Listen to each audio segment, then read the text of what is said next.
जी बेटा पोर्टल पर अपलोड होगी बिल्कुल। अच्छा भाई, तो हमने सबसे पहली चीज़ क्या रखी कि अकाउंटिंग हमारी तो शुरू होती है कहाँ से, अकाउंटिंग इक्वेशन से। इक्वेशन बनाने के बाद मेरा नेक्स्ट स्टेप क्या होता है?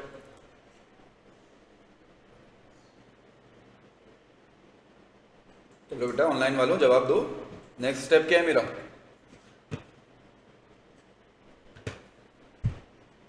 चलो मैं बता देता हूँ भाई, मैं बता देता हूँ, इतनी मेहनत ना करो।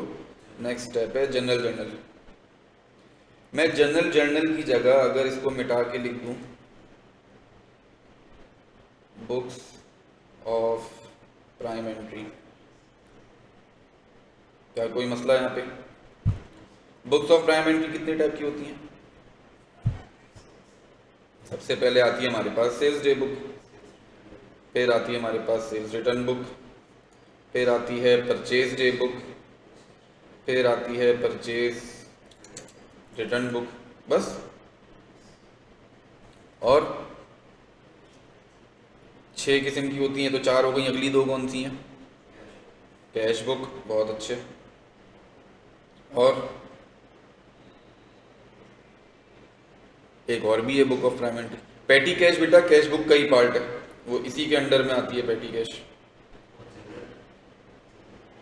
जनरल जर्नल, बहुत अच्छे सर, जनरल जर्नल जिसमें हम एंट्रीज पास कर रहे होते हैं, ये भी बुक्स ऑफ प्राइम एंट्री का ही पार्ट है।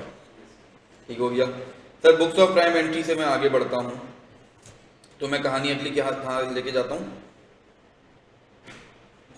जनरल लेजर्स में। सही। जनरल लेजर्स क्या होते हैं? टी अकाउंट होते हैं, बिल्कुल सर। जनरल लेजर बिल्कुल सही बात है, टी अकाउंट ही होता है, टी अकाउंट ही उसका नाम है। असल में क्या करते हैं जनरल लेजर? सर हमारी जो अकाउंटिंग एंट्रीज जो दुनिया पूरे साल फैली पड़ी हुई हैं इधर उधर, उन सबको एक जगह लाके जमा करते हैं, उन सबको समराइज करना शुरू करते हैं। जनरल लेजर के बाद नेक्स्ट स्टेप मेरा क्या होता है? नहीं, ट्रायल बैलेंस। अच्छा जी, अच्छा ट्रायल बैलेंस को मैं इस तरीके से लिखता हूँ, यहाँ लिखता हूँ, ठीक है। मेरे पास आता है ट्रायल बैलेंस। ट्रायल बैलेंस इसकी कितनी टाइप है? सर ये तो हमने कभी सुना ही नहीं है कि ट्रायल बैलेंस की भी टाइप होती है। ट्रायल बैलेंस की भी 2 टाइप होती हैं, आपको पता भी है लेकिन याद नहीं है। एक टाइप कहलाती है आपकी प्री क्लोजिंग ट्रायल बैलेंस, और एक कहलाती है आपकी पोस्ट क्लोजिंग ट्रायल बैलेंस। ठीक है, ये वर्ड सुने थे बचपन में, शायद कभी सुने होंगे। Sir pre closing trial balance की कितनी टाइप होती हैं?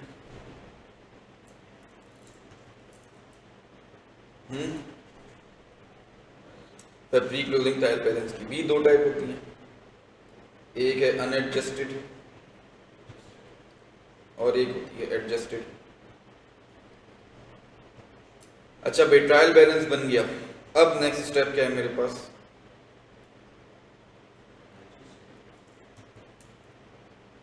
Financial statements. ये मेरे पास 5 किस्म के, 5 यानी स्टेटमेंट्स हैं इसके अंदर। कौन कौन से? Statement of financial position, statement of cash flow, statement of changes in equity, statement of comprehensive income. 5वां मैं बता रहा हूँ, अली बता रहा हूँ मैं।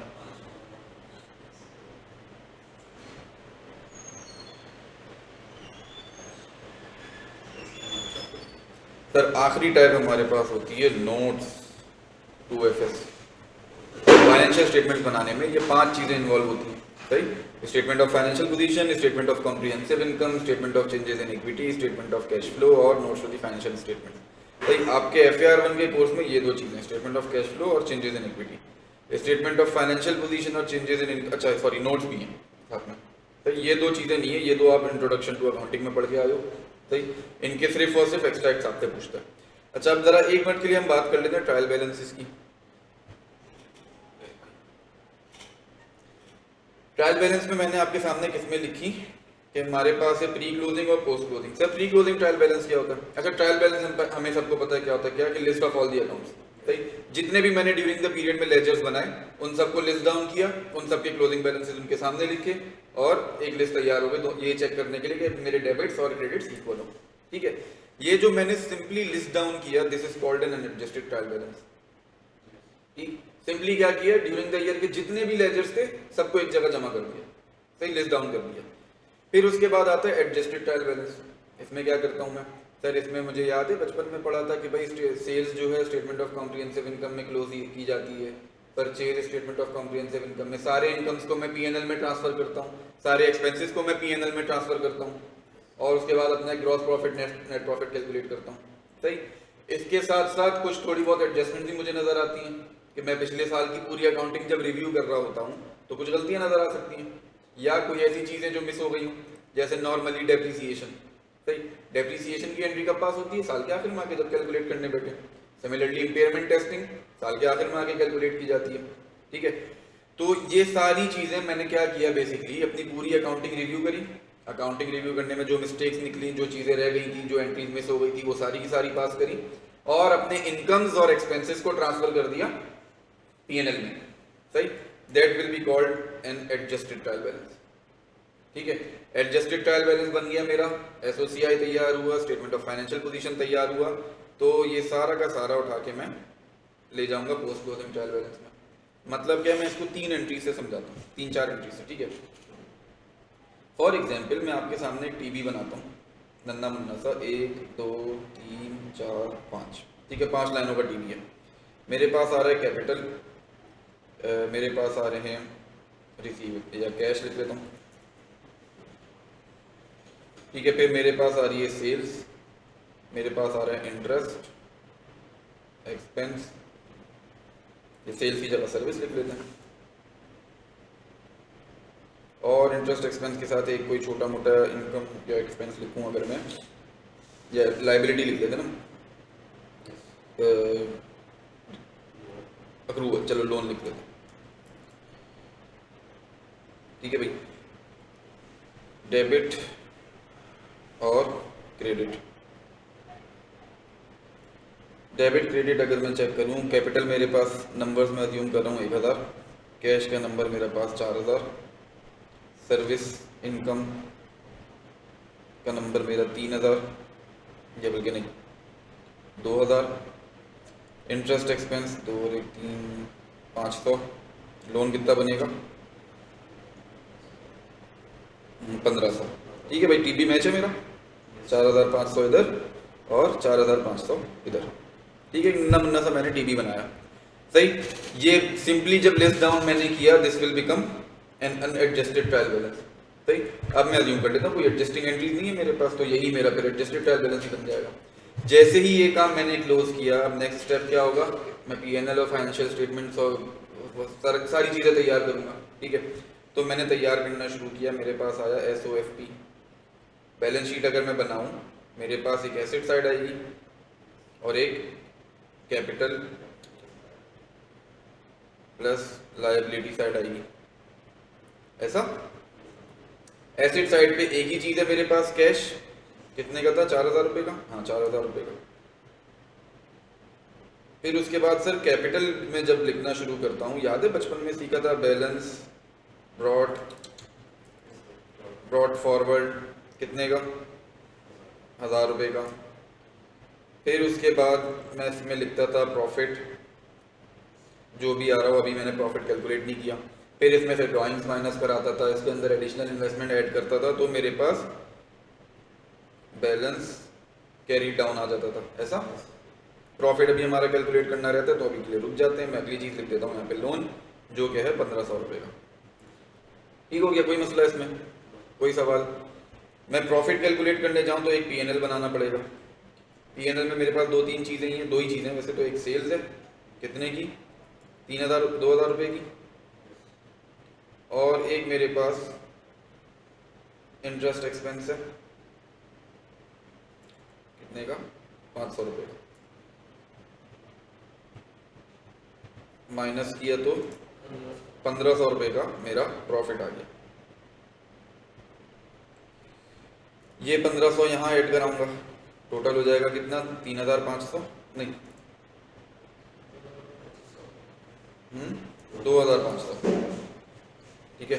दोनों को ऐड करूंगा तो 4000 यहाँ भी आ जाएगा और 4000 यहाँ भी आ जाएगा। ऐसा एक 5 लाइन का टीबी बनाया, उसके बैलेंस शीट और पीएनएल मैंने बना लिया, ठीक है सर। अब टीबी के ऊपर ध्यान देना शुरू करते हैं।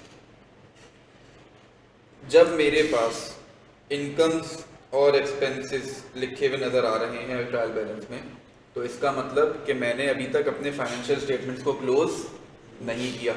अगर क्लोज कर दिया होता तो ये सेल्स, ये सॉरी सर्विस इनकम और ये इंटरेस्ट इनकम क्या यहाँ नज़र आती? नहीं सर, ये कहाँ ट्रांसफ़र हो चुकी होती? अपना पीएनएल के अकाउंट में। ऐसा है। तो अब मैंने जब अपने फाइनेंशियल स्टेटमेंट्स बना लिए, मेरी रिपोर्ट्स रेडी हो गई, अब मैं कुछ एंट्रीज पास करना शुरू करूँगा।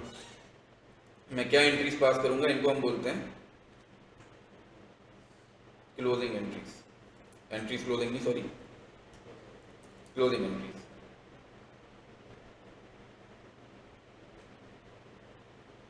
पहली एंट्री सर, इनकम को प्रॉफिट एंड लॉस में ट्रांसफर करने के लिए क्या एंट्री पास करता हूँ?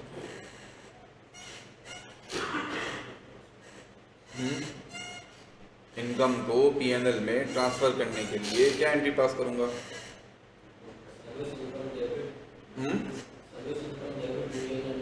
बहुत अच्छे, सर्विस इनकम डेबिट और SOCI statement of comprehensive income या पीएनएल क्रेडिट, ठीक है। कितने से?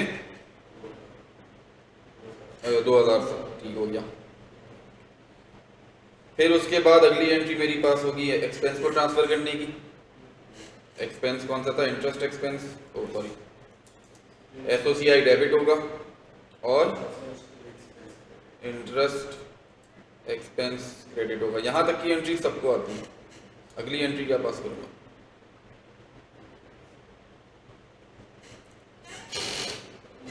अगली एंट्री क्या पास होगी?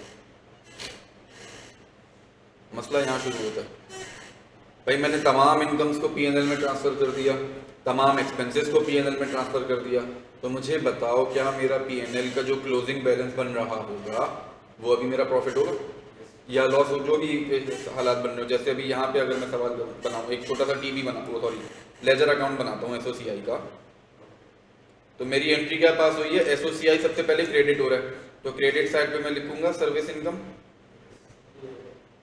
के अगेंस्ट 2000 रुपये से क्रेडिट हुआ।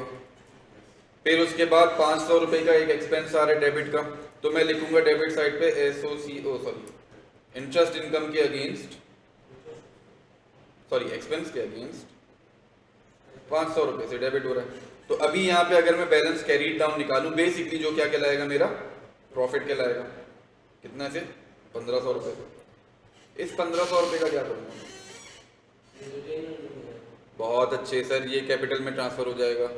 जी बेटा, यूट्यूब पर भी होगी और ऑनलाइन भी होगी, पोर्टल पे भी होगी, हर जगह मिल जाएगी आपको, ठीक है।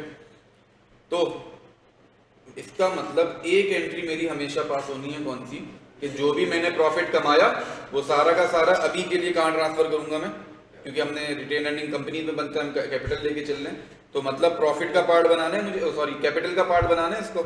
तो एक एंट्री मेरी मजीद पास होती है एसओसीआई डेबिट और कैपिटल क्रेडिट। कितने से? 1500 रुपये से। जरा चेक करूं, अगर मैं ये प्रॉफिट हटा दूंगा, यहाँ की जगह कैपिटल लिख देना चाहिए ना अब मुझे, क्या अकाउंट मेरा खत्म हो गया? कुछ नहीं बचा दोनों साइड से, सही। एसओसीआई क्या है? प्रॉफिट एंड लॉस स्टेटमेंट है, इनकम एंड एक्सपेंसेस डलती हैं। तो जैसे बचपन में हमने सीखा था कि इनकम के और एक्सपेंसेस के ओपनिंग क्लोजिंग बैलेंसेस नहीं होते, सही। तो एक ऐसा अकाउंट जिसके अंदर इनकम और एक्सपेंसेस लाके डाले जाते हैं, क्या उसका ओपनिंग क्लोजिंग होना चाहिए? नहीं सर, उसका भी ओपनिंग क्लोजिंग नहीं आता, ये हम कहाँ ट्रांसफर कर देते हैं? कैपिटल में। अब अगर मैं यहाँ पे एक नन्ना मुन्ना सा टीवी बनाऊं, सही, अब अगर एक बिल्कुल 3 लाइनों का टीवी बनेगा, एक आएगा मेरे पास कैपिटल, एक आएगा मेरे पास कैश और एक आएगा मेरे पास लोन। कैपिटल हमने कितना रखा था पहले? 1000 रुपए का, 1500 रुपये मजीद ऐड करे, अब कितने का हो गया? 3500, ओ सॉरी 2500। कैश में वही 4,000 रुपये पड़े हुए, मैंने वही 4,000 रुपये रखे, और लोन में वही 1,500 पड़े हुए हैं, मैंने वही 1,500 रखे। टोटल मैच हो गया फिर से। Sir this is called a post closing trial balance. Pre closing और पोस्ट क्लोजिंग में क्या डिफरेंसेस हैं? Sir pre closing trial balance में तमाम इनकम्स तमाम एक्सपेंसेस नजर आ रहे होते हैं, जैसे कि इस वाले में नजर आ रहे थे, सही। पोस्ट क्लोजिंग में आपके पास इनकम्स और एक्सपेंसेस लिस्ट डाउन नहीं हो रहे होते। क्यों? क्योंकि कैपिटल। बहुत अच्छे। तो सर मतलब अगर मुझे एक टीबी ऐसा दिया जाए जिसके अंदर कोई भी इनकम कोई भी एक्सपेंस ना हो, इसका मतलब मैं अपनी क्लोजिंग कर चुका हूं, मेरी तमाम इनकम तमाम एक्सपेंसेस पीएनएल में ट्रांसफर किए, मैंने प्रॉफिट कैलकुलेट किया और उस प्रॉफिट को उठा के कैपिटल में ट्रांसफर कर दिया, सही। तो this will become my post closing trial balance. क्या ये चीज समझ में आती है? ऑनलाइन वालों बेटा कोई सवाल? ये चीज समझ में आती है?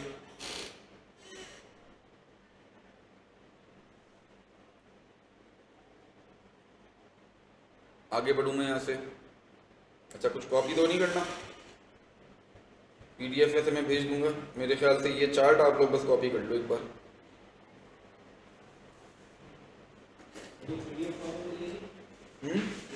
हाँ पीडीएफ में ग्रुप पे भेज दूंगा इंशाल्लाह।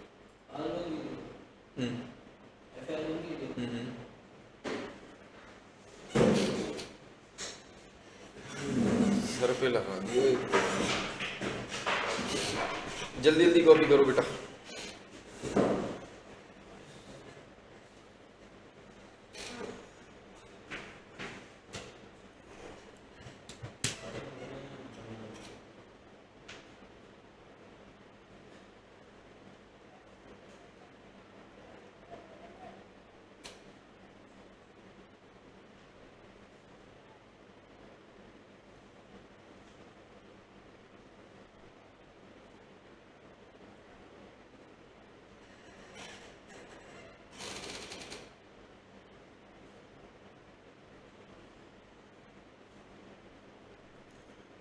हो गया बेटा कॉपी?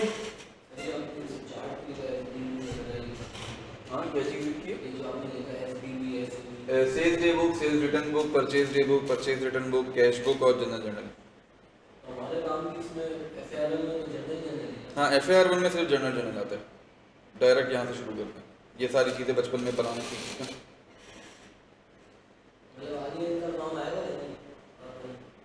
नहीं, सिर्फ जनरल जर्नल तक रहेंगे।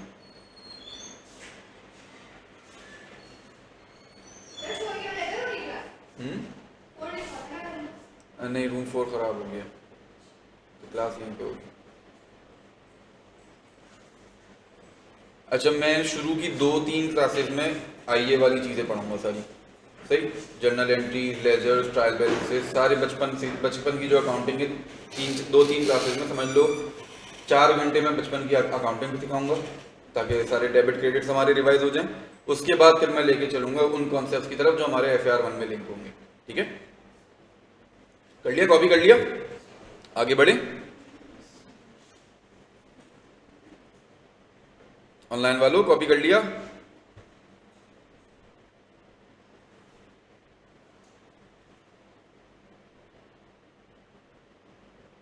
चलो आगे बढ़ता हूं मैं यहां से। कोई मुझे बता सकता है व्हाट इज एन एसेट?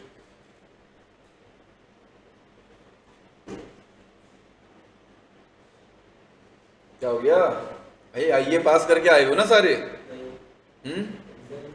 तो एग्जाम भी किसी वजह से ही हुआ होगा ना। आईए बचपन में पढ़ा तो होगा ना कहीं कोई अकाउंटिंग पढ़ी होगी तभी एग्जाम हुआ होगा।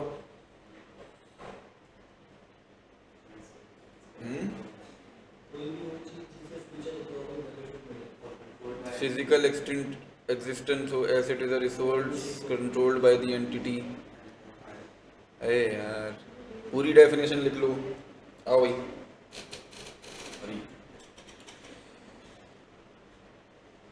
रिसोर्स, बल्कि इसकी जगह वर्ड चेंज कर देता हूँ, an economic resource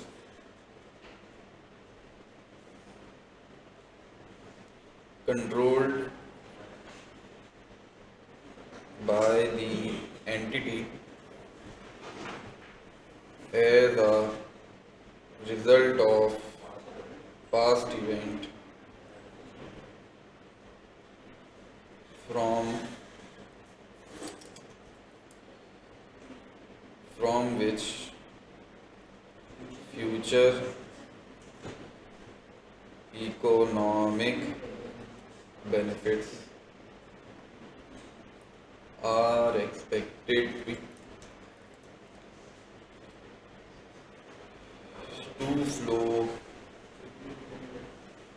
into the entity। तो यही 3 लाइनों की डेफिनेशन थी। Controlled by an entity in future and past, नहीं पास्ट का भी फ्यूचर की तो ज़रूरत नहीं है। खैर अभी हम सीखेंगे आगे आओगे आप लोग इंशाल्लाह FAR 2 में आप ऐसे एसेट्स भी सीखोगे जिसके पास्ट के ऊपर आपका कंट्रोल था, फ्यूचर के ऊपर कंट्रोल नहीं है, लेकिन फिर भी वो आपके एसेट्स हैं। ठीक है, तो इसीलिए डेफिनेशन में एज अ रिजल्ट ऑफ सिर्फ और सिर्फ पास्ट इवेंट लिखा। ठीक है, तो पहली चीज़ तो मुझे ये बताओ इस वर्ड का क्या मतलब है? इकोनॉमिक रिसोर्स मतलब, रिसोर्स तो मतलब चलो मैं समझता हूँ कोई भी आइटम जिससे बेनिफिट हो रहा हो। यहाँ पे वर्ड इकोनॉमिक का क्यों यूज किया जाता है? सिर्फ कैश में ना, कैश के अलावा या तो आपका फायदा मॉनेटरी हो, स्पेलिंग जो भी हो सही कर लेना खुद से, या तो आपको बेनिफिट मॉनेटरी हो या आपको नॉन मॉनेटरी बेनिफिट हो रहा हो। मॉनेटरी मतलब कैश मिल रहा हो, या अदर देन कैश हो। सही, तो एक ऐसी रिसोर्स जो कैश या अदर देन कैश, जिससे आपको कब फायदा मिले? फ्यूचर में। और फ्यूचर में देखो अगेन वर्ड क्या यूज किया गया? इकोनॉमिक का। तो इसका मतलब यहां भी क्या कहानी है कि आपको फायदा कैश की सूरत में भी मिल सकता है, आपको फायदा अदर देन कैश की सूरत में भी मिल सकता है। जैसे इन्वेंट्री, क्या फायदा मिलेगा? बेचूंगा कैश मिलेगा। लेकिन प्लांट क्या फायदा मिलेगा? यूज करूंगा इन्वेंट्री प्रोड्यूस होगी। सही, ये चीज समझ में आती है, इकोनॉमिक का वर्ड समझ में आता है। सर एंट्री के बारे में अच्छा एक चीज और लिखी गई है, कंट्रोल्ड। फॉर एग्जाम्पल मैंने एक गाड़ी खरीदी, लीज पे मैंने गाड़ी ली, तो बैंक के नाम पे होगी ये गाड़ी। सही, तो क्या ये मेरा एसेट कहलाएगा? मैंने एक गाड़ी ली है लीज पे, सही, तो लीगल जो डॉक्यूमेंट्स हैं उसके ऊपर नाम लिखा हुआ आ रहा होगा लीजिंग कंपनी का, जिस बैंक ने मुझे गाड़ी दी उसका नाम लिखा हुआ आ रहा होगा। तो क्या ये गाड़ी मैं अपने एसेट के तौर पे रखूंगा?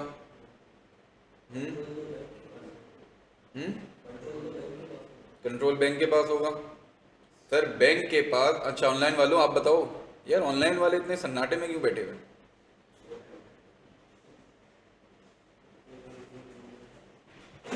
ऑनलाइन वालों जिंदा हो, बताओ, जवाब दो।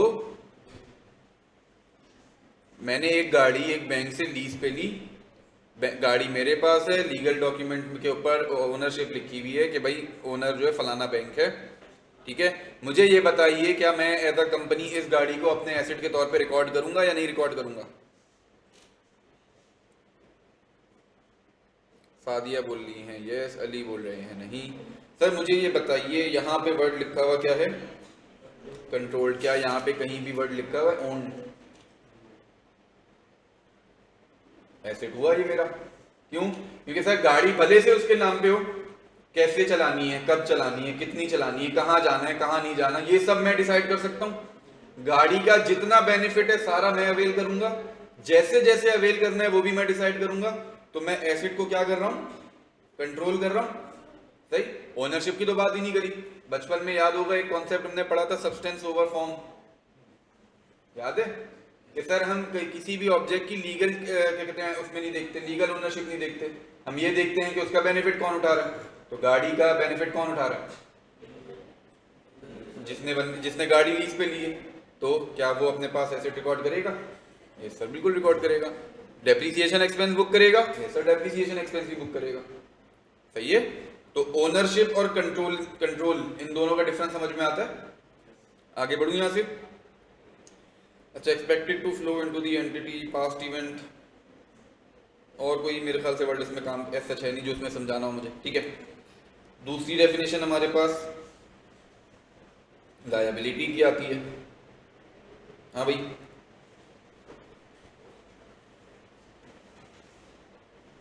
लो यार, चलो आधी आधी डेफिनेशन करके आ रही है।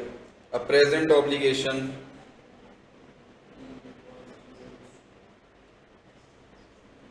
as a result of past event to pay, ये क्या हो गया, an economic resource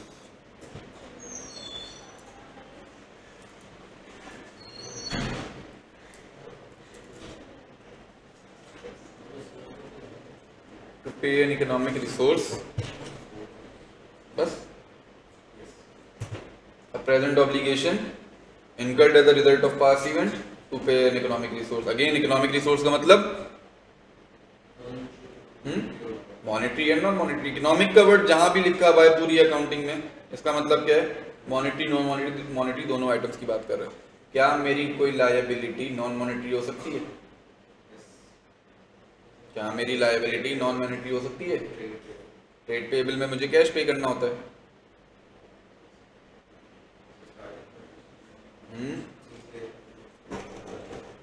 कोई ऐसी लायबिलिटी जो मेरे लिए नॉन मॉनेटरी हो. हाँ भाई, FAR 1 पढ़ ले हो माशाल्लाह, 3 चीजें पढ़ चुके, 3 चैप्टर पढ़ चुके हो. चलो अली ने जवाब दिया एडवांस. मुझे जब एडवांस एक कस्टमर से रिसीव होता है, तो एक कस्टमर आया एडवांस में पैसे देके गया, मैं क्या एंट्री पास करता हूँ? कैश डेबिट और एडवांस फ्रॉम कस्टमर क्रेडिट. ऐसा ही है. एक बंदा आया, मुझे एडवांस में पैसे देके चला गया कि भाई 5 दिन के बाद आऊँगा और ये आइटम खरीद के ले जाऊँगा.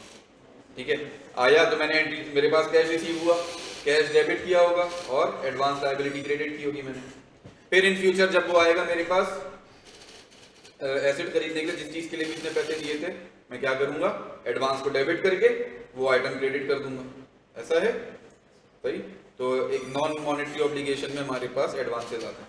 सही, या अनअर्न्ड इनकम भी जिनको आपको, ठीक है, समझ में आती है ये चीज़. आगे बढ़ूँ मैं यहाँ से. सर इसकी डेफिनेशन मुझे बता दो. What is capital?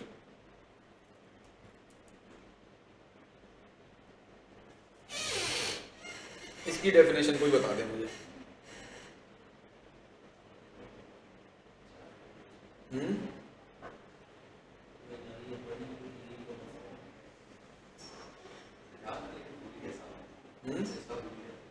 ये चीजें भूला मत करो. देखो अकाउंटिंग आज तुमने शुरू करी थी आईए से पढ़ना. 2 कोर्सेज अकाउंटिंग के पढ़ोगे कैफ में, 2 कोर्सेज तुम पढ़ोगे फाइनल में. टोटल 5 मरतबा अकाउंटिंग पढ़नी है और यही सारी चीजें पढ़नी है. वही एसेट, वही लायबिलिटी, वही इनकम, वही एक्सपेंस, वही capital. Money invested in the company, net assets and liabilities of a company. चलो शहीर ने थोड़ा घुमा के बोला लेकिन बोल दिया. सर कैपिटल, अच्छा आपकी मजे का बात बताऊं, IFRS के बारे में सबको पता है ना क्या होता है? स्टैंडर्ड जो है हमारा, सर कोई अपना 4-5 हज़ार पेजेस की बुक है वो. ठीक है, इतनी अकाउंटिंग पढ़नी है हमने तो टोटल मिला के. सही, उसके ऊपर एसेट्स के ऊपर कोई 50-60 स्टैंडर्ड लिखे हुए हैं, लाइबिलिटीज के ऊपर कोई 20-25 स्टैंडर्ड लिखे हैं, कैपिटल के ऊपर एक भी स्टैंडर्ड नहीं लिखा हुआ. सही, यानी आपके assets and liabilities A equals to L plus C, उसमें C के ऊपर सिर्फ एक डेफिनेशन लिखी गई है, रेजिडुअल इंटरेस्ट इन बिजनेस. बस कैपिटल को इतनी इज्जत दी गई है कि उसके बारे में 5 लफ्ज लिख दिए. रेजिडुअल इंटरेस्ट इन, वैसे वहां पे वर्ड एंटिटी का लिखा हुआ है. सही, इससे ज्यादा कैपिटल को इंटरेस्ट इज्जत नहीं दी गई कि भाई अगर आपको कैपिटल का नंबर चाहिए, मैंने आपको एसेट की अकाउंटिंग सिखा दी, मैंने आपको लायबिलिटी की अकाउंटिंग सिखा दी, कैपिटल खुद कैलकुलेट करते रहो, बैलेंसिंग रखते.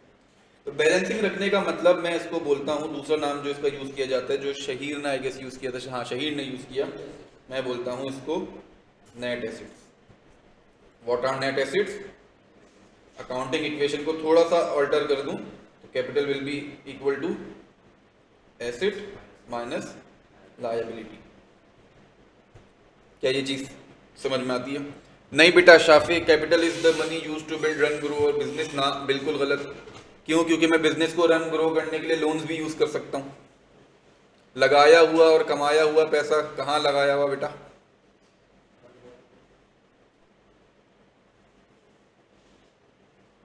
मुझे ये बताओ, डेफिनेशन समझ में आई? क्या बोल रहे? रेजिडुअल. रेजिडुअल मतलब बचा हुआ, इंटरेस्ट मतलब फायदा. सही, कैपिटल क्या है? बचा हुआ फायदा इन अ बिजनेस। कैसे बचेगा सर? मेरे पास एक बिजनेस है जिसमें मेरे पास 1000 रुपए का कैश है, सही, सिर्फ 1000 रुपए का कैश है, सही। एक और बिजनेस है जिसमें एक बंदे को मैंने लोन लिया था बंदे से, सही, लेट से 800 रुपए का लोन लिया था। मुझे इस बिजनेस से कितना फायदा मिलना है? 1000 रुपए मेरे पास है, 800 रुपए सामने वाले बंदे को पे करने हैं, तो मेरे पास बचे कितने? 200 रुपए। ये मेरा कैपिटल है, सही, कि एक बिजनेस में बचा कुचा फायदा जो मेरा है, सिर्फ मेरा है और किसी का नहीं। ठीक है, ये चीज समझ में आती है? समझ में आती है बेटा ऑनलाइन वालों? चलो जी, कैपिटल के बाद आगे बढ़ूं मैं। और क्या होता था? इनकम। हमारे पास टाइम है ना, अभी 10 मिनट है। हाँ भाई, इनकम की डेफिनेशन। अरे यार अल्लाह की कसम, ऐसा लग रहा है मैं पहली मर्तबा अकाउंटिंग पढ़ा रहा हूँ आप लोगों को। हाँ भाई, इनकम,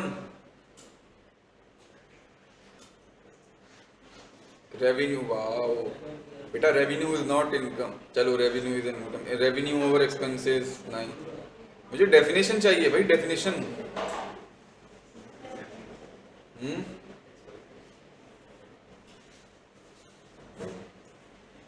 याद क्यों भाई? याद क्यों नहीं है? अपना नाम याद है ना, 2 का टेबल याद है सबको, तो ये भी याद रखो। अर्निंग्स भाई, मैं आप लोगों को एक वो भेजता हूँ ग्रुप में, मैं भेज रहा हूँ, कहाँ गया? मार्च बैच बेसिक्स, सही, ये आप लोगों को भेजूंगा मैं, सही। ये सारी डेफिनेशन अगली क्लास में याद करके आनी है, टेस्ट लूंगा मैं इसका। याद करनी पड़ेंगी बेटा, अगले 5 साल तक अकाउंटिंग पढ़ते रहनी है, सही है। ये सारी डेफिनेशन मैंने लिखी हुई है, ये सब याद करके आनी है, ठीक है। इनकम क्या होती है, यहीं से पढ़ा देता हूँ मैं। Is an increase in economic benefit. Economic benefit मतलब अगेन मॉनेटरी या नॉन मॉनेटरी बेनिफिट के अंदर इंक्रीज आए during the accounting period in the form of inflows और एनहांसमेंट ऑफ एसेट। या तो कोई एसेट मुझे आ रहा हो, रिसीव हो रहा हो, या मेरे एग्जिस्टिंग एसेट्स में कोई फायदा हो रहा हो, सही। जैसे सेल करा, कैश मेरे पास नया नया आया, ठीक है, ये क्या कहलाएगा? इनफ्लो, सही।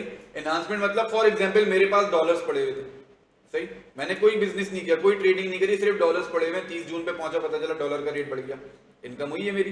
क्यों? क्योंकि मेरे एसेट में एनहांसमेंट आ गई, सही। तो what is an income?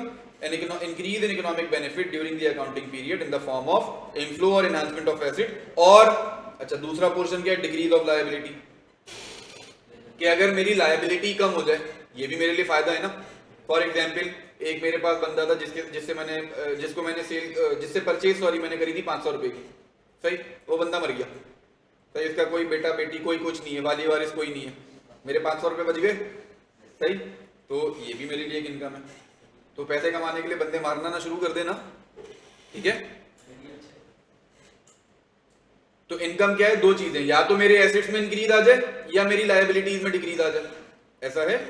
That results in increase in equity, that results in increase in equity. क्या मतलब? खुद सोचो, अगर मेरे एसेट्स में इंक्रीज आ रहा है तो हमारी अकाउंटिंग इक्वेशन क्या थी? Asset is equal to liability plus capital. Asset में इंक्रीज आ रहा है, इक्वेशन की एक साइड बढ़ रही है, लायबिलिटी में तो कोई चेंज नहीं है, तो मतलब मेरा कैपिटल बढ़ जाएगा, सही। सिमिलरली उल्टी साइड से चलूं कि मेरी लायबिलिटीज में डिक्रीज आ रहा है, लायबिलिटीज कम होंगी तो एक साइड कम हो रही है, एसेट में तो कोई चेंज नहीं है, तो इसको सही करने के लिए कैपिटल को भी कम होना पड़ेगा, ऐसा है। समझ में आती है?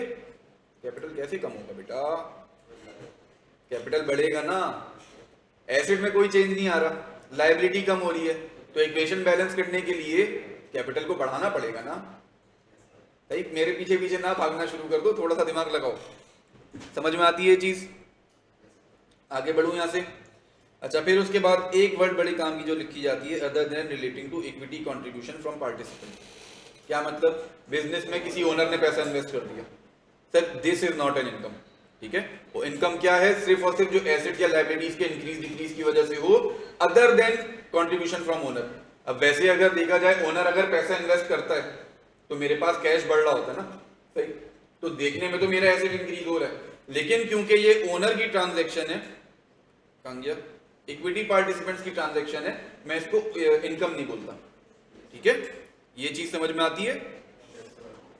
अच्छा, इसी की उल्टी डेफिनेशन किसकी है? एक्सपेंसेस की, कि sir expenses are decrease in economic benefit during the accounting period in the form of outflow or depletion of asset, कि आपके रिसोर्सेज आपकी कंपनी से बाहर जा रहे हो, या तो आप अपने कैश पे कर रहे हो किसी को, ये आउटफ्लो ऑफ एसेट हो गया। और वही डॉलर वाली एग्जांपल कि सर डॉलर की वैल्यू आगे चल के कम हो गई, तो ये डिप्लीशन ऑफ एसेट कहलाएगा, डिक्रीज इन एसेट आ गया। सही, this will be my expense.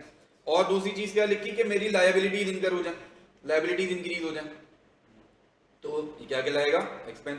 For example सीधी सीधी कहानी है, एक्सपेंस जब अक्रू होता है क्या एंट्री पास करते हो? Expense debit, accrued expense credit, तो accrued expense is my liability, है ना? तो incurrence of liability is also an expense. क्या ये चीज समझ में आती है? इन सब की वजह से क्या होगा? That results in decrease in equity, that results in decrease in equity. वही वाली कहानी, इक्वेशन वाली कहानी दोबारा से लेके आता हूं। सर मेरे एसेट्स कम हुए, लायबिलिटी में कोई चेंज नहीं है, इक्वेशन को बैलेंस करने के लिए इक्विटी कम करनी पड़ेगी। सही। ऑन दी अदर हैंड मेरी लायबिलिटी बढ़ी, एसेट्स में कोई चेंज नहीं है, लायबिलिटी बढ़ी है, तो कैपिटल को मैच कर, इक्वेशन मैच करने के लिए कैपिटल को कम करना पड़ेगा। ठीक है, तो ऐसा इकोनॉमिक आउटफ्लो जिसकी वजह से मेरी इक्विटी कम हो, again other than those relating to the contributions to equity participant. सही है। वही वाली कहानी कि भाई जब पहले मैं बोल रहा था कि ओनर ने जो पैसा इन्वेस्ट किया that is not my income, similarly अगर ओनर कोई पैसा लेके घर वापस जा रहा है तो क्या वो मेरी इनकम कहलाएगी? या वो मेरी इनकम बोल रहा हूं, एक्सपेंस कहलाएगा वो मेरा? नहीं सर, एक्सपेंस क्यों? जैसे डिविडेंड इनकम होती है, डिविडेंड जब पे किया जाता है, एक्सपेंस होता है डिविडेंड। यहीं से फेंक के मारूं कुछ मैं? Dividend is distribution of profit.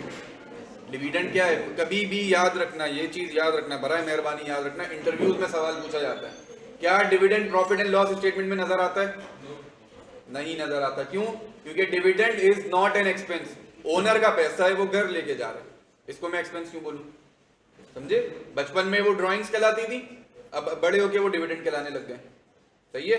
तो जिस तरीके से ड्राइंग्स मेरा प्रॉफिट एंड लॉस में नहीं आता था, इसी तरीके से डिविडेंड भी मेरे प्रॉफिट एंड लॉस में नहीं आएगा। अलबत्ता एक चीज मुझे बताओ, मैंने डिविडेंड रिसीव किया सामने वाले बंदे से, एक कंपनी में मैंने पैसा इन्वेस्ट किया हुआ था, उसने मुझे डिविडेंड भेजा, क्या ये मेरे लिए इनकम है? यस सर, ये मेरे लिए इनकम है। क्यों? क्योंकि मेरी इक्विटी की मूवमेंट नहीं है। क्या ये चीज समझ में आती है ऑनलाइन वालों? ये चीज समझ में आती है?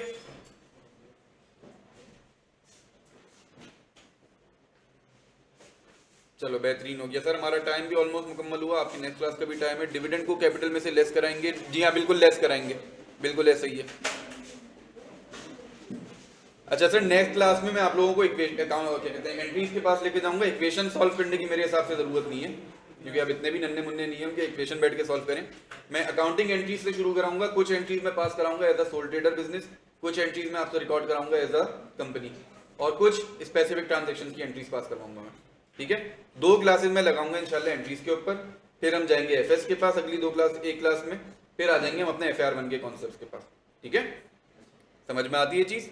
जी जी बेटा, बिल्कुल PDF में भेजूंगा। मुझे ये बताओ, आप लोगों की कोई ड्राइव मेंटेन हो रही है या PDF ग्रुप पे ही आती है सीधी सीधी? FR1 की मेंटेन हो रही है? सर अहमद सर आकाश दोनों की हो रही होगी ना? मैं दोनों पे डलवा दूंगा। ठीक है, मैं ये बेटा ड्राइव पे अपलोड करा दूंगा। ये कौन मेंटेन करता है पता है? खुद ही कर रहे हैं, बस ठीक हो गया, मैं खुद ड्राइव पे अपलोड करा दूंगा। ठीक है, ओके। मुझे बताइए कोई सवाल, किसी को कोई चीज पूछनी है? यह मेरा टारगेट है 10 आवर्स का। 10 hours I think are enough FR1 के लिए। मैं बेसिक्स की बात कर रहा हूँ। 20 आवर में 2 चीजें शामिल है, एक तो बिल्कुल accounting basic, entries and ledgers and all that, फिर उसके बाद 10 आवर्स FR1 के कॉन्सेप्ट्स को लिंक करने के लिए। सही, क्योंकि इन्वेंट्रीज, डेप्रिसिएशन, इस तरीके की चीजें आपने बचपन में पढ़ी भी तो हैं, उनको थोड़ा सा यहाँ पे भी रिवाइज करने की जरूरत है। ठीक है, तो 15 से 20 घंटे का मेरा टारगेट है कि मैं पूरा इंशाल्लाह कंप्लीट करूँगा। ठीक है, चलें सर, इंशाल्लाह इसको नेक्स्ट क्लास में कंटिन्यू करेंगे हम लोग। ऑनलाइन वालों नेक्स्ट क्लास में कंटिन्यू करेंगे। अल्लाह हाफिज़।